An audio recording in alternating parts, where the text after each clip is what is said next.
This week in episode 14, we talk about Ferraris, my project managers, and how I align incentives.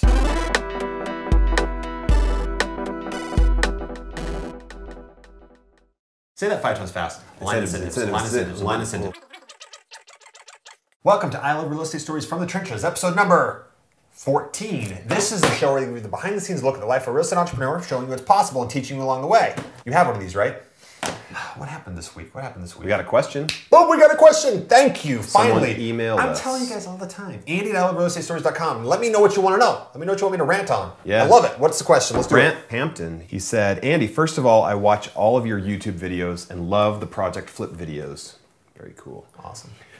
I'd like to hear more about your relationship with your project managers. If you leave them alone for weeks at a time, do you give them access to a credit card or Lowe's Home Depot account to buy materials? How do you find these project managers or contractors? Do you tell them what projects to do and in what order? Do you pay them hourly by the job or as a percentage of the profit? Those are good questions. That's a lot of questions. Can you break it down from one by one? What are the questions? Let's start with it again. So first of all, he wants to know generally more about your relationship with your project managers. Okay. Should we go off on that first? He wants to know if you kind of, and with that, like whether you just leave them alone or whether you give them access to credit cards. Okay, cool. And Let's stuff go like off that. So my relationship with project managers, I have 2 project managers. And I do leave them alone for weeks at a time. And here's how we work that. We've got Jason Reid. He was the one that caught the burglar, the would-be burglar at 400 South property.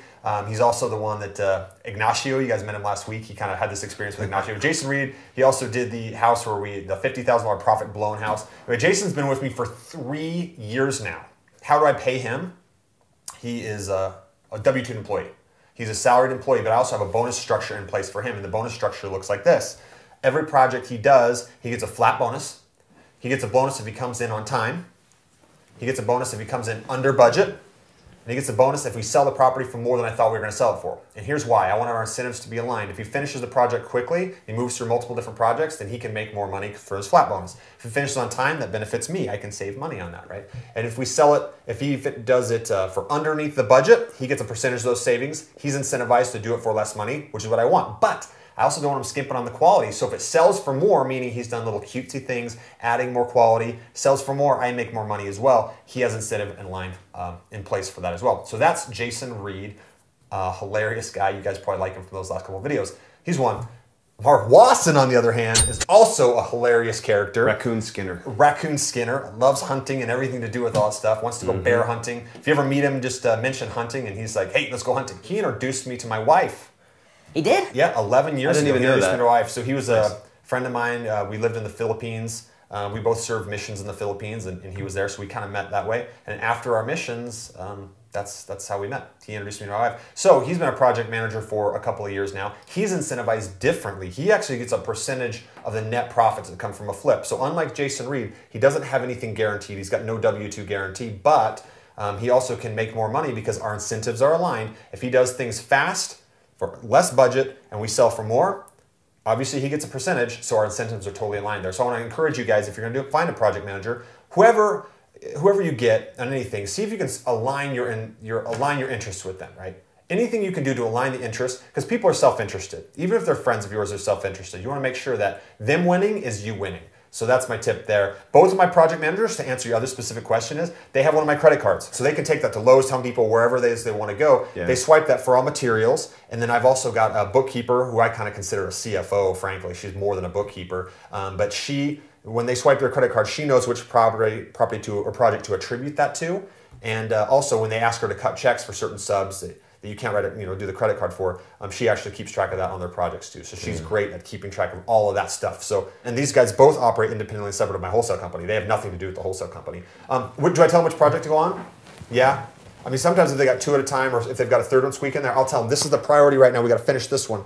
We got to do this. So yeah, I kind of tell them where to go, but I don't set their schedule. Like he said in there, how often do I see them? Sometimes I don't see them for weeks at a time because, again, they're self-motivated. They're self-interested. They know what they need to do. They're big boys. You don't need to babysit them. I don't need to babysit them. I don't know what subs they're hiring. I don't know who's doing the drywall, who's painting. I don't know that stuff. They're self-interested. They do that stuff. So I'm not very involved in my flip projects because of that. They love doing that stuff, and I don't. So I let them go deal with that stuff. So what other questions? And I think that's beautiful, by the way. I mean, I know we've talked about it before, but I don't know that we've ever talked with people who watch these videos about it before.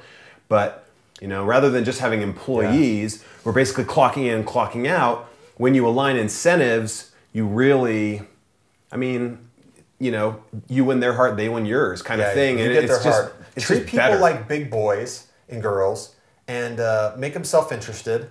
And let them run. Let them run and do their thing. People don't like to be micromanaged. Nobody likes to have a boss micromanage them and tell them how to do their business because frankly, you know in your specific business, you know it better than your boss, right? So why do you want your boss coming in there and looking over your shoulder and second guessing how you did stuff, right? I don't do that to them. They appreciate that. We have good working relationships because of that. So you answered everything really. The last one was like, do you pay them hourly or by the job or the payment thing? We answered that. So that's how I deal with my project managers. But I want to tell you guys something else here. Let me clarify this because people get tripped up on these details and stuff a lot. I think a lot of times it's easy to look at a guy like me and say, he's got a big wholesale company, you know, he has rental properties, does loans, he's got these 2 project managers running around, oh my gosh, right?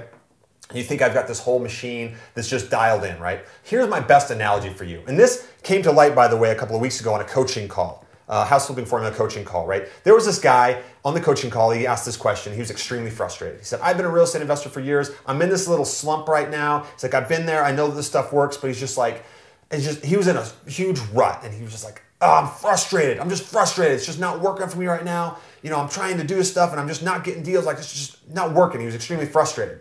And he looks at us and he's just like, this stuff seems to work for you. And let me tell you this, stuff doesn't always work out. I've definitely got days and things that happen on projects and with wholesale deals and stuff that doesn't work out. Even with I Love Real Estate Stories, stuff that doesn't work out. So here's my best analogy for that, okay? Although you guys think that I have all this stuff figured out or any other guy that's got a big real estate business got this figured out. Let me tell you, they don't. They still have bad days too. And here's how we do it, right? All business is like this. You're rolling down the highway in your car, right? Which is your business, which is your machine, your system. And I don't care if you've got a Pinto or if you've got a Ferrari, right? You might think I've got a Ferrari and I'm rolling down the street. In this Ferrari going 100 miles an hour, that's business. It doesn't stop. All the while, oh, the wheel's falling off. I'm making tweaks on the machine. Stuff's breaking and flying off, but the machine's still going on the freeway. I'm just adjusting on the fly. I'm just working. I'm rolling with the punches. That was a close one. We almost lost a wheel back there. That's business. If you think my business is going to be perfect, I just got to wait for my business to be perfect. You're always going to be waiting because it's never going to be perfect.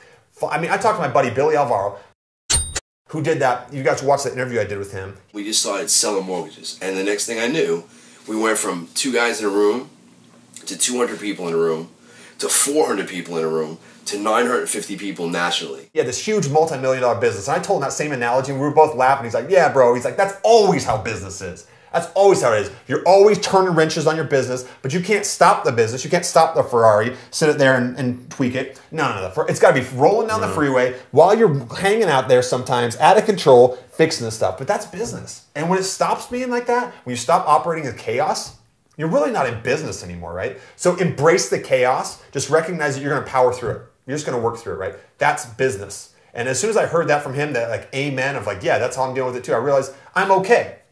And what did I say to that coaching student? You're okay. It's going to be like that. You're going to have those frustrating days. Keep powering through it. Keep making those tweaks because as soon as you stop, you're done. You're out of business. Don't stop. So don't lose faith. You can absolutely do stuff in any business you're in. It doesn't have to be real estate, in anything. Just keep powering through and making those tweaks. Don't stop. So here's what I want to know from you. I really love that analogy, and it makes me wonder, not that you're saying you're in a Ferrari, because obviously you're making that clear, but I wonder whether, from your perspective, starting out and then being where you are now, do you think that, because I imagine with that analogy, right, you're in a Pinto, like you probably got more like loose screws, right? Yeah. So do you think that, not that it gets easier because you've always got the stuff to do, but do you think that there's some smoothness and that there's different sets of problems. You're working on bigger problems. Although my problems might not be turning the screws on the Pinto, I've got higher level problems that I'm still dealing with. Yeah. That's it. There's always problems, there's different problems. So if you're waiting for the day that you say, my happiness is the absence of problems, that's not it. Your business is always going to have problems. You're always going to be dealing with higher level problems, but that's okay.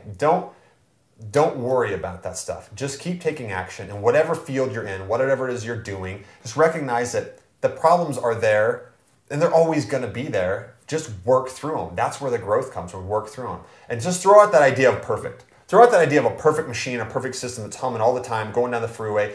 Oh, man, I wish my life was like this guy or like that guy. It's so perfect. It's not. What I'm telling you is behind the scenes, they're out there reaching out the window too, making tweaks on whatever it is that they're doing. So just don't think, I mean, the joke of like, I wish my life were as perfect as I pretend it is on Facebook, right? Everybody wants to post that everything's going hunky-dory and the wholesalers are like, boom, check out my check. I got $15,000, right? Behind the scenes, though, you don't see they're out there just tweaking the machine. So it's not sexy to show that stuff on Facebook. It's not sexy to show that stuff in videos on social media.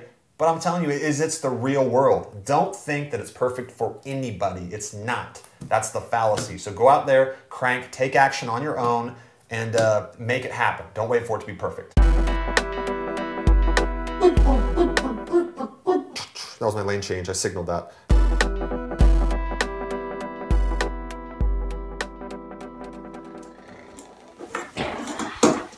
Mama.